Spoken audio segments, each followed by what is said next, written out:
G'day, hope you guys are having a good one.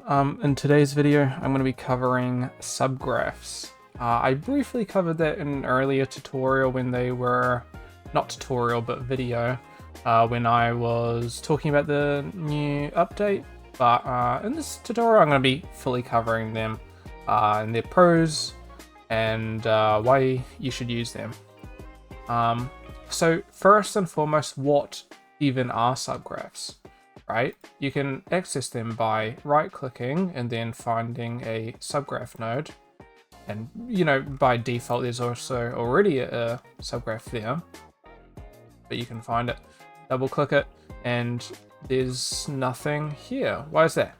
So what a subgraph does is it's a little, I guess, a little node that holds other nodes. So you can put any node inside of here, for example, a base. And so now we've got a base inside of the subgraph. And we can use this to, I guess, do two things. One, compress pre-existing sections of our graph. So if we want to clean it up and we've got a very, very big graph, this way we can compress things into their own little subsection. Similar to like spreading them out and then just commenting your thing. You can just put it all within your one subgraph. Another case that this is helpful is presets.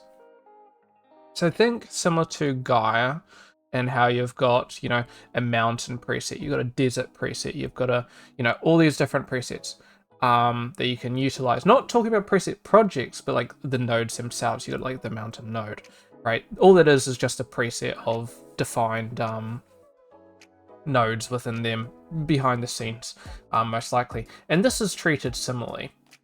So from here, for example, you've got two other nodes. You've got an input and an output node. An input allows you to drag in and take something from the root directory and input it into whatever nodes you want to be using. On the contrary, you've also got an output node, which does the same thing but in reverse. We now got an output. So from here, we could add, for example, a warp noise. From this output, we can output this straight into the height map. So now we see this height map. I'll remove the color. Just add a base color, for example, for now.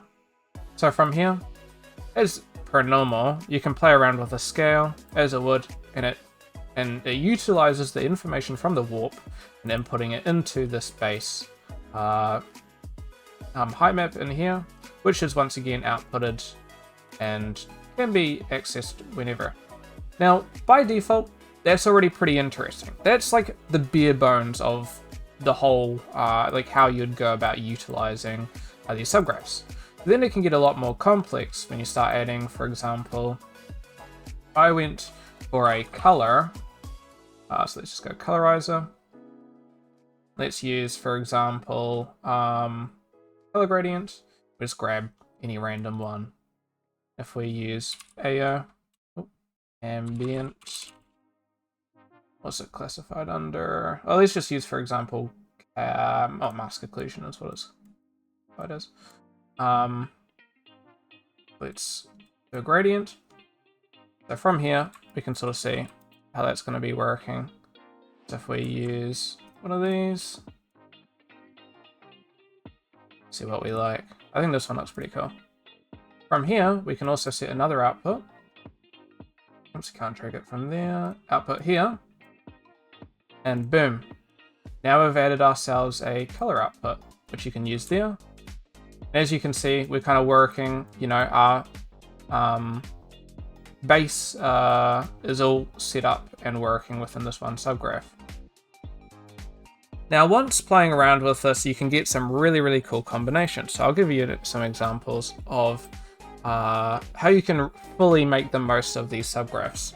So once again, by relaunching this new, this default scene, you can see we've got, if we add the subgraph node, you can start seeing some really cool stuff here. So by default, you'll have access to reference mesh, advanced snow filter, advanced sediments, and advanced cracks. With crystallizer, sand preset, and tree spawner,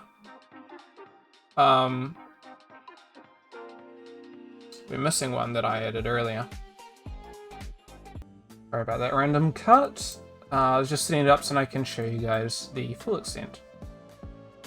So once again, with these subgraphs, you've got presets, for example, advanced cracks. So if I were to utilize this preset, this comes with GeoGen already, we can drag our folded terrain, which is just the preset terrain, drag it into the height map, and from here you can see, utilizing this, you've got a default crack setup. So this is something that Django effects have already pre-set up to work exactly how you'd want it to be done. And you can of course customize this. So I could, for example, change the this warp here, or this noise.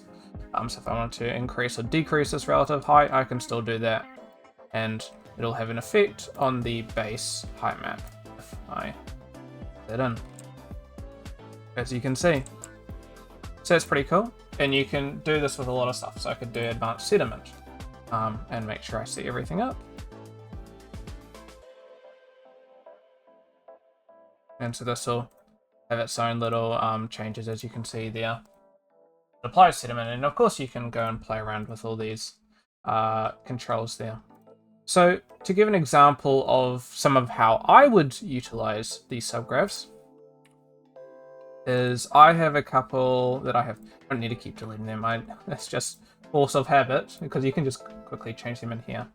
But yeah, so for an example, I'm actually just going to quickly delete all these because I'm not going to need these. No, I may need them later, so I'll keep them just in case. From here, I'm going to use, for example, this crystallizer that I made. Yes, it's mostly making use of the crystallizer node, and I've got a couple little changes there. So to preface how I have this working, is I do have this, so if I want my own base that I'm working with, just a preset to test. If I don't have, for example, the folded terrain, I can always just use that base preset. But as you can see, we're using my input here, and of course outputting the thing here. Now I've got 3 color presets working there. So to give an example, I shove color input 1, color 2, color 3. These are, my color 3 decided to not save its preset color scheme. But to give an example what it could look like, is I think I was going something like this. Let's go over here. And as you can see here, we can start getting some pretty cool color schemes going here.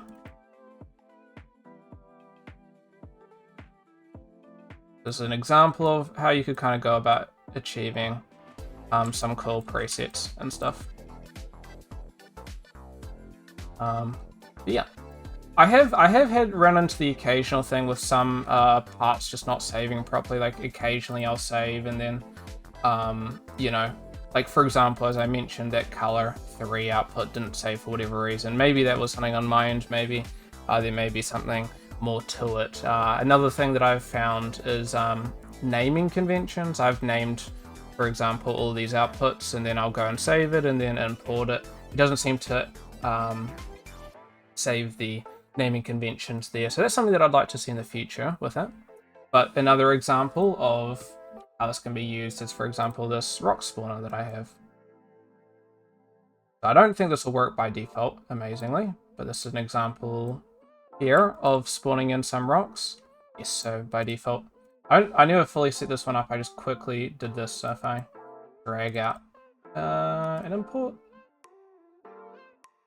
oops, subgraph input, you can sort of start seeing how this can start looking pretty cool. So we've got some rocks spawning in here. By default, not working too well, but this saves me a whole lot of time because I've already got a preset rock set up. You can change, for example, the grid size, how big you want them, and change how they visually look, complex, simple, stuff like that. Color setup and everything. Like all this is here, already set up. It's a preset. node effectively that does exactly what I want it to do. You know, once again, I've got a sand preset, which is what I would generally utilize that rock setup for. So to give an example of utilizing two subgraphs together, I've got my sand preset and a rock spawner. Input that, which I need to once again save that input. Oops.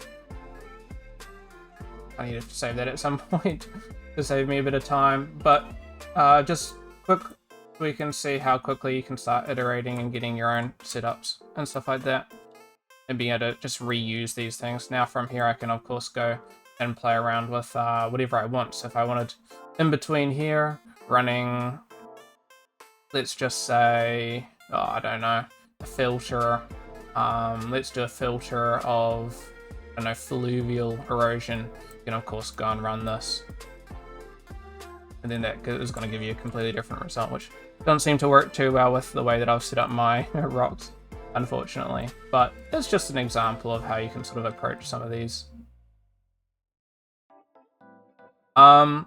Yeah, and so one final example of how this can kind of be used. Let's go delete these. I'm going to go, for example, utilize a tree preset that I've made. So I got this little tree spawner. Now, of course, you can go and make your own tree setup and stuff like that, but it's really nice to just have your own preset. You know, I know that I'm probably going to be utilizing these anyway, so it's like, why have to reset up every single time? We can already just have your preset working nice. I might actually utilize this one instead and get that color input working. Let's get that color output, and here we can see a nice tree setup. It's super simple. I mean, you guys can watch my tree video for when I cover that, but you've got a heap of control, you know. If I want to flip that up, you know, maybe I want to play with my, you know, where the trees are spawning, my propagation, for example. Oops. Oh, it's not making too many differences, it seems, but oh, we're looking at the wrong thing. That would probably help me to be able to see some of these differences. As you can sort of see, a little bit of differences there, you know, changing that slope angle for where they're going to spawn, you know, chances of growth, stuff like that. It's going to give you different controls of where they're going to be spawning. You know, you want different heights for these trees, or these usually work a bit better with 2K, as you can see. Changing these colors, I can always set these colors up, you know. I've got a setup for changing the vibrance, for example, and see how easy that is. You know, I spent a bit of time setting up my subgraph so it works, and then it's just plug and play. Super easy. I've got full customization, you know. Now I've set it up once, I only have to do it that once, and I can use it, reuse it whenever I want. That is the power of subgraphs. Overall, I think they're super helpful. You know, it's such a small node that at first I kind of overlooked it, you know. It seems pretty cool, but at the same time, you know, why bother using it? But then the more that you look into it and how helpful it can really be used, like, you got full control over full presets, you know.